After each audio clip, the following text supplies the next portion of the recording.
Hey everybody, I'm backstage here with Carol Leifer. Amazing, funny, and the Kings just won.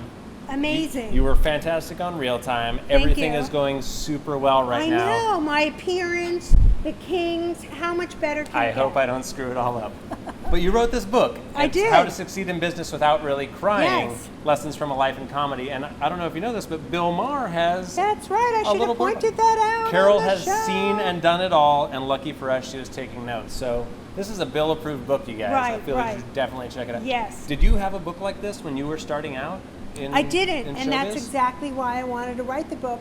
I wanted a book that would, when I was thinking about writing it, it became a memoir, and then I was thinking, oh, I learned that from this experience. Oh, this came across to me from that experience. And I thought, instead of just an ego-inflating memoir, let me write something that people can read and also, share the wealth of my many years in the business. And in any business, I think it can really help anybody who wants to approach a career. That's a super nice thing to do. And you trailblazed in a lot of ways. You were not a lot of female comedians out there when you were starting out. No. There's a lot more now.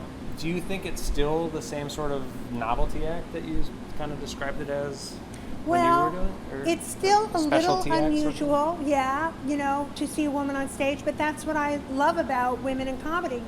I got on a lot more when I started out because it was way more of unique to have women on stage, but the beauty of it is, and I talked a little bit about it on the show tonight, when you talk about women see the world in a different way. We have a different perspective on things. And when you talk about that on stage or in your writing, it really connects with people. My big advice is use what you have. I mean, if you're a woman, use your femaleness.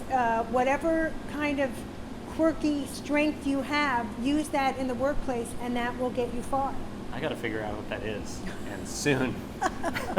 You have a head start. I'll use my femaleness. I feel like Don't use that. Oh, okay. No, Sorry. we're That's holding for you. on to our own. Yeah, we need to keep it for ourselves. The storylines that you guys write are so important. I mean, you worked on a lot of really great shows, Seinfeld, for one, Modern Family, SNL, and the sort of things that you talk about. I mean, the shows like Will and Grace, I feel like pushed along the gay movement a lot. Absolutely.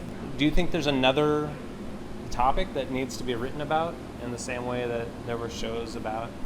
Yeah, it'll sort of be thing? interesting to see what the next thing is. I mean, I think where Will and Grace started kind of the revolution, Modern Family has kind of taken the baton, in watching Mitch and Cam's relationship and them getting married, and especially two men, because there's something about two gay women that is more palatable, to audiences out there that I think is a little tougher with two gay men. So I think that's great, because I always joke about how when I came out, the biggest supporters that I had, the most supportive friends were my straight male friends, because they were like, Carol, I want to hear everything. Tell me all the details. Yeah. Slowly. But I'm not sure what the next thing is, but that's what's so exciting about television, because I know so many people who talk about Modern Family and say, my favorite couple on it is Mitch and Cam, and for not that they're gay or anything, just they're a couple. Their relationship, yeah. Right, and that's, when you start to do that, and you start to see gay people, or whoever people, as just like anybody else, it's really revolutionary. And you are engaged, right, to a lovely lady. Yes, I am. You were married to a man before. I though. was.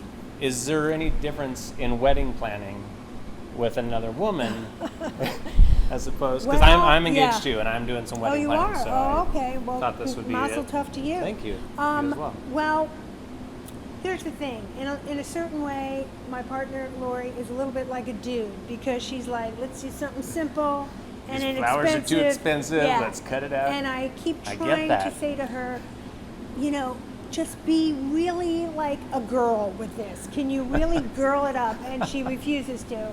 So we're at a little bit of an impasse, because I would like a fancy kind of girly wedding, and she just wants to go to City Hall, me and her, get, kind of like do it. And so that's tough. I wish I could say it was an Olympic event. Normally with the two women, it would be like that, like our Super Bowl, but it's not turning out that way. Mine's turning into this weird Olympic event where my fiance is like, could you maybe like cam it down a little bit? And mitch it up a little? Like, I don't know. Right. Well, you have to figure out the balance. Well, good luck. Thank you. Have a lot of fun with that. It was fun. And Carol Leifer, everybody, she's fantastic. Check out her book, How to Succeed in Business Without Really Crying. It's fantastic. You'll love it.